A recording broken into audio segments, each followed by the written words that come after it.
right now we are sort of looking at all of our options for masks. We're sort of comparing them to both of the dress options, because right now I was so torn between both dresses that Victoria and Rose Bridal was like, just take both. My makeup artist right here, Chelsea Anderson, she is a wonderful friend of mine. She drove up here just for the day. That's 8 hours. Let's see, we have two different dresses here. I'll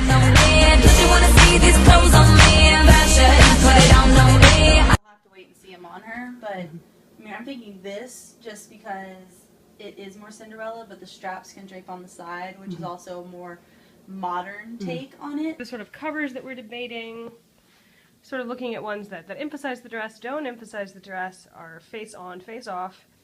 What do we like about these, and how do we want this particular cover to be different?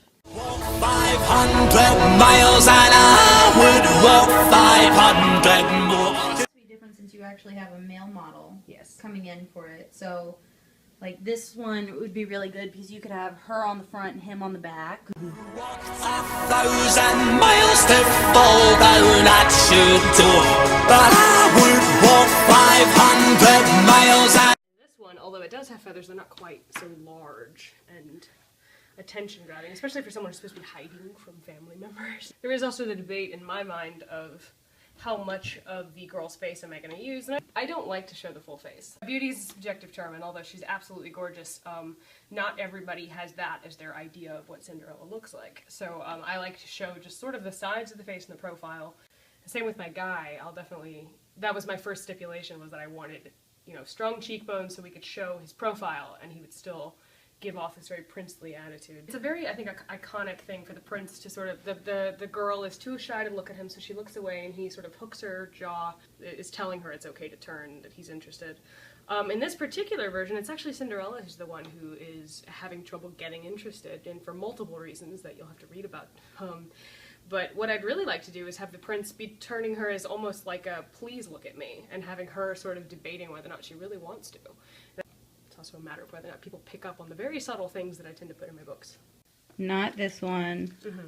Not this one. You have to understand, I went from my sister-in-law taking pictures of her friends in my parents' cupboard, and now I'm actually getting to do a full-fledged photo shoot. It's very exciting. Final four, mask. It is actually very muddy and very gross and very wet out. And this, obviously, we're dealing with, you know, multi-$1,000 dresses, so we are not going to be going outside under any circumstances. So that leaves us with the very sticky situation of only having one place to be able to shoot, and that is inside the photographer's studio. So we're sort of trying to think outside the box and find a way to still make this work. So we are on the way to the photographer's studio. There is a tornado warning. I just got the phone call that my male model's going to be a little bit late because of the tornado warning. Perfectly reasonable. And we are finally actually on time, so that just totally figures. Getting a little nervous now, but it looks like everything will be okay. Oh my gosh, okay, so I'm shaking right now. We're almost to the photographer's shop. We'd actually just stopped the video when a power line snapped and just barely, I mean just barely, missed my car. We had to shove through it, screaming. Yeah, that was terrifying. Let's hope this is a good shoot, because I've almost died for it now. So we are still waiting on our male model. The tornado warning has finally gone away. But he seems to be stuck in traffic because I think that the power line that almost killed us is the reason why he can't get through. So we're hoping there's no power in the house. So this entire shoot has proven to just be Murphy's Law. Everybody else is here. Everything else is going well. Chelsea is currently doing Cinderella's makeup right now. That's going pretty well. So we're just waiting on the male model, and hopefully everything will work out. So Prince Charming did arrive. The formal wear place did not give him his suit. So that was yet another battle in the day that was just complete and utter Murphy's Law, but Chelsea and I overcame it all. Hooray! Woo! Yeah, there was no power in the house. There was a tornado warning directly at 2 o'clock, which is exactly when the time of the shoot was. So our Prince Charming was tied up in all of that traffic, but he wound up going around and coming back. They did a wonderful job. Thank you so much to Allie and Drew. Thank you to Chelsea for coming all this way.